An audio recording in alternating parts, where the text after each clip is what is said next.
12 महीने तक तुलसी की पूजा होती है। हर महीने तुलसी की पूजा करनी चाहिए। तुलसी पूजा का अपना ही एक अलग महत्व है।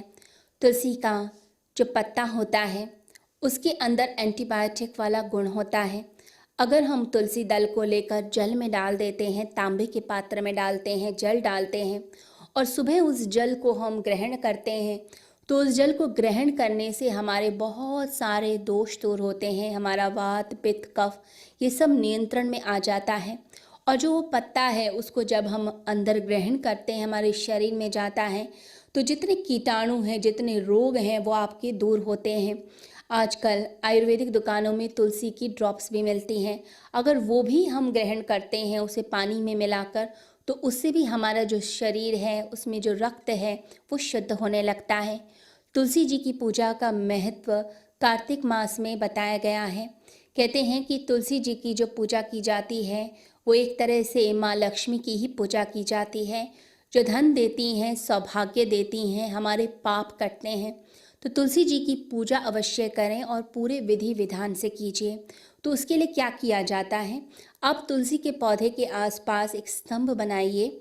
स्तंभ बनाकर तुलसी जी को स्थापित करके फिर तोरण लगाना चाहिए, साज सजावट कीजिए। साथ ही साथ में आप जो है स्वास्तिक का निशान अवश्य बनाएं, थोड़ा सिंदूर लगाएं। स्वास्तिक जो यानी कि सौभाग्य, जो चक्र चल रहा है जीवन का वो चक्र ठीक से चलता जाए। पूरी ज़िंदगी में अगर हम देखते हैं तो एक चक्र है, एक वर्तुल है, एक सर्कुलर मोशन में चीज़ें चलती हैं। जैसे सर्दी के बाद गर्मी आती है, सुख के बाद दुख आता है, तो ज़िंदगी चलती जाती है। तो स्वास्तिक जो है सौभाग्य चक्र है, सौभाग्य का प्रतीक माना जाता है। तो थोड़ा सिंदूर लगाया जाए, थोड़ी रोली लगाई जाए, साथ ही घी का दीपक जलाइए। घी का दीपक जलाने से घर के दोष दूर होते हैं, घर की कालिमा दूर होती है, अंधकार दूर होता है और ज़िंदगी में प्रकाश आता है। तो दिया लगाना चाहिए। साथ ही साथ पास में आंवले का एक छोटा सा पौधा भी रखें। जो आंवला है वो भगवान श्री हरि का प्रतीक होता है। आंवला ग्रहण करने से हमारा शरीर स्वस्थ होगा। इसे कहा जाता है कि रोज़ एक आंवले को घिस के ज़रूर खाइए। आंवले को घिस के खाने से विटामिन सी मिलता है और पूरा शरीर रोग मुक्त होता है। हमारे बाल अच्छे होते हैं, हमारा चेहरा सुंदर लगता है, दिमाग तेज़ होता है, हमारी याददाश्त अच्छी होती है। बुढ़ापे में जिन लोगों की स्मरण शक्ति कम होती है उन लोगों की स्मरण शक्ति ठीक होने लगती है। तो आंवला श्री हरि का ही प्रतीक है। तो आंवले का छोटा सा पौधा रखिए।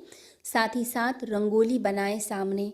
रंगोली में आप अगर चाहें तो कमल के पुष्प की रंगोली बनाएं तो वो बहुत शुभ मानी जाती है। साथ में प्रतीक रूप में शंख भी बना सकते हैं, चक्र बना सकते हैं और गऊ के जो पैर हैं उसको भी आप रंगोली में बना सकते हैं। ये सारे शुभ चिन्ह होते हैं जो शुभता लेकर आते हैं। इन चिन्हों का महत्व है, इन प्रतीकों का महत्व होता है। साथ ही साथ सुबह उठकर जल चढ़ाइए तुलसी के पौधे पर और दीपदान कीजिए।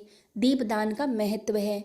हम जब दीपदान करते हैं तो एक तरीके से हम यह पूरे समाज में और सृष्टि में मैसेज फैलाते हैं कि हम प्रकाश को फैला रहे हैं, अंधकार को दूर कर रहे हैं।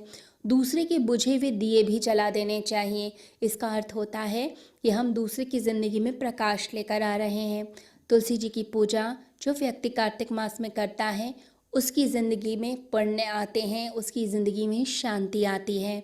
तो इसका विधि विधान से अगर आप पूजन करेंगे तो ज़रूर आपको मोक्ष की प्राप्ति होगी। सभी को हरिओम।